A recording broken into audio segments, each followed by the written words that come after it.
Hello, a quick midweek update. Today is Sunday, and I have got the foredeck all done. Well, all done. The first layer of plywood on the foredeck. And today and the next couple days it's supposed to be in the 80s again, and so it's hot up here, and so I'm not gonna start putting plywood back here just yet. We'll wait until midweek when things cool off a little bit again to get started on that. But I just thought I'd show you this, that we got this much done at least. And I've been debating lighting down inside the cabins now. I can probably start getting at least some temporary lighting in there, because by golly, with the deck on here, it's getting dark in there. Yeah, I've got some obviously 120 volt lights, but I was thinking about pulling some more wires and getting some 12 volt lights hooked up. And I ran a couple of, I've got a bunch of small little puck lights that are flush mount on the ceiling, but of course until I get I could put them in temporarily, but they aren't very bright. I was a little disappointed the amount of light that they were putting out, and I've got like 20 of those, so I'm sure I'll use them. But like over the galley area here, I ordered some different lights, and we'll give those a try. They're a little bigger, brighter, and see how those work, what I think of those. Now, one thing I've been contemplating up here, if you look along like those fore and aft seams between the two pieces of plywood there, you can see a little waviness where the plywood edges don't meet, and that's because they aren't laying on anything. I mean, the only supports we've got are the deck beams going crossways, and so those meet all right, but the ones going fore and aft don't. So I've been debating if I should put something up in underneath there to screw to, or to glue to hold those sheets together a little better.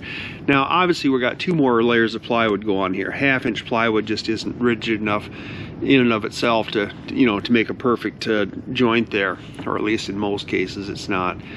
So I could just wait until the next layers of plywood go on and then try to make sure I get those screwed up together, but that's kind of the problem. When you put the next layer of plywood on, are you going to be able to get screws in the in the right spots to pull those together so you don't have gaps between the layers of plywood? So I've been debating whether I should cut little like 1/2-inch plywood strips, glue them in and screw them in from underneath, and then once the glue is set, pull the screws out, and then I'd have those two layers of pieces of plywood pulled together and wouldn't have to worry about the next layer going on. I don't want to get too much inside underneath there, because I'm planning on putting a ceiling in there, but or overhead panels in there. But yeah, we want to get wiring through there too, so I can't put too thick a pieces of wood through there. I mean, a 1/4-inch gap would be adequate, so if I put a 1/2-inch strip of plywood maybe down inside there, that would still give me a 1/4-inch for running a wire through there for lights.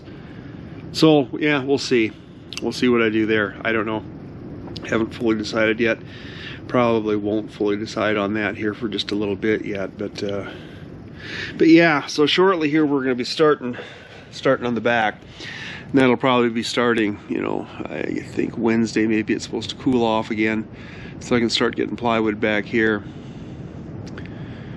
And I haven't entirely decided on a program for laying out the panels here yet. Probably do the same thing I did elsewhere, over the engine room, and then on the foredeck I'll probably run the first layer fore and aft, and then go from there. With plywood, it's so long as you overlap the seams, it's really not that big a deal which way you lay the plywood, because it's already, the way it's manufactured, it's laid up in a crisscross pattern, the layers of wood. So strength wise it's not a big deal. As long as you get the joints staggered, you should be all right. But we'll see on that. But I think this is going to be a little bit easier area to do back here. I'm not going to have as much, as you can see, it's the 14 feet 2 inches wide or whatever it is up here, and it does not taper that much going back. It's probably still 13 feet back there at the aft end at the transom. So there isn't going to be just a whole lot of, you know, trimming little pointy pieces of wood like we had here. And again, when I put these little edge pieces on here, I cut the piece prior a little wider so I didn't have little pointy strips ending on the edge of the boat, and that worked out just fine. And yeah, so it's going all right. And yeah, I don't know what I'm gonna do for the next couple days. I might do a little more work down here on the boat. Could maybe start putting some fiberglass on the side. We'll see. About killed myself yesterday. It was hot up here yesterday too, and I really I wanted to get this this deck, this first layer of plywood in the deck, and I just about killed myself doing it too. I was just sweating and sugar crash, and so I was starting to get the shakes, and yeah, I thought, that's not good, but I wanted to get it done, and yeah, but I did get it done. So today I'm kind of taking a little easier. It's Sunday afternoon, so we're watching a little football, and I'll come out this evening and get some work done on the boat. But yeah, taking it a little easy today. So there you have it. All right, welcome back to the boat shop. Today is the 23rd of October, 2024, and as you can see, the front is all done. The foredeck is all done. Yesterday I did put a little piece of plywood up there on the to seal up the top of the stem where we had trimmed that off, and the plywood didn't quite reach there, so I cut a little block and epoxied that in there. And you can see all these screws I've got going in here, and I made the decision to go ahead and put strips of plywood. So I cut some scrap 1/2-inch plywood that I had into 4-inch widths, and I've been putting that on the inside just to get this edge where the two panels meet, to make sure that they're more or less, you know, flat. And you can see here I've been putting these in, leaving a couple inches on either side. That way I can put that 3/4-inch block in here to put the ceiling panels in. And then also leave me a little bit of room to run wires. And I've been doing a little bit of more cleaning up in here and getting things accessible. I pulled some wires through here, so I got some power back here, or up here in this forward cabin and in the head. And I need to start thinking about lights, permanent lights. And I've got a bunch of these little puck lights, little, I don't know, 3.5-inch diameter puck lights. And those will go up into the, you know, they'll flush mount up on the ceiling in that panel that we put up there. And they weren't quite bright enough, I didn't feel, for the galley area here. So I ordered some of these. These are supposed to be pretty bright. Haven't actually hooked them up yet. I just got these in today. But you can adjust them, you can dim them, brighten them, and then you can also select the color temperature on the lights. So that might be nice. We'll see how these do. I just ordered 4 of them here initially, but if I like them, I might order some more and put more of these in other places in the boat. But we'll see how they do. The interesting thing here is getting the wiring up here to the lights, and I really don't want to drill through my frames or the deck beams to run wires up there. Now, depending on how I finish, you know, the area like here, if I build some cabinets in, some small cabinets in up there, then it wouldn't really matter. I could just run a wire up and, you know, and loop them over, because they'll be inside the cabinet. But if I don't do that, if I just put shelves up there or something like that, then I may want to do something different. I don't know. It's interesting. You don't really think about it that much, I guess, or maybe I didn't think about it that much, but it's kind of a perplexing deal to get the wiring run through a boat, because you don't have walls, you know, hollow walls like you do in a house or something.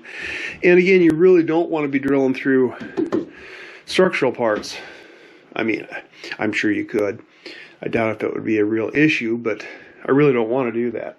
So everything's going to have to go either underneath and then up, or, you know, just up and over. But they're going to have to come, each wire is going to have to come individually across the top. But I don't know. I guess I don't absolutely need to worry about that now, but it would be nice to get some stuff at least sort of halfway kind of in place, so we kind of got an idea what's going on. But we had a few hot days this week, back in the 80s again. Now today it's, hello Quiddy, today it's more reasonable, so I could start working back here now on the aft deck, getting that ready for plywood. We need to trim I think the raised shear on either side is in pretty good shape, but we need to trim the deck beams just a little bit. It's not a whole lot either there, because that's fairly flat back there. There isn't a whole lot of anything going on back there. So we shouldn't need to do a whole lot of trimming on the deck beams. And the plywood should go on relatively easy there too, because it's a fairly consistent width. It gets a little narrower, of course, at the transom there, but it's not anything like the pointy end of the boat. So it should be somewhat easier. But yeah, I got basically the other side to do over here. Once the glue is fully cured, I'm gonna pull all these screws out, and then the next layer of plywood will go over, and it'll cover these seams, and it should allow that plywood to lay flat without having much of a gap between those. And that's what I was trying to eliminate by putting these in. You know, I was thinking about this, and I really couldn't find any negatives to doing this. I really couldn't see how it was going to hurt anything putting those strips in there. So for the few hours it's going to take to do it, I think it's probably worth doing. Then it just makes that joint that much stronger with essentially a butt block in there as well. So other than that, working on a little bit of wiring, a little bit of cleaning. Got the deck up here pretty much finished, and the foredeck. Haven't got a whole lot else going on. The next job is going to be to start getting plywood back there, and then once we get everything covered in plywood, then we can start putting the second and third layers. Yeah, there's going to be 3 layers of 1/2-inch plywood over everything, so that's a lot of plywood, but it shouldn't be too bad. All right, that's all I've got for this week, so I will talk to you again next week.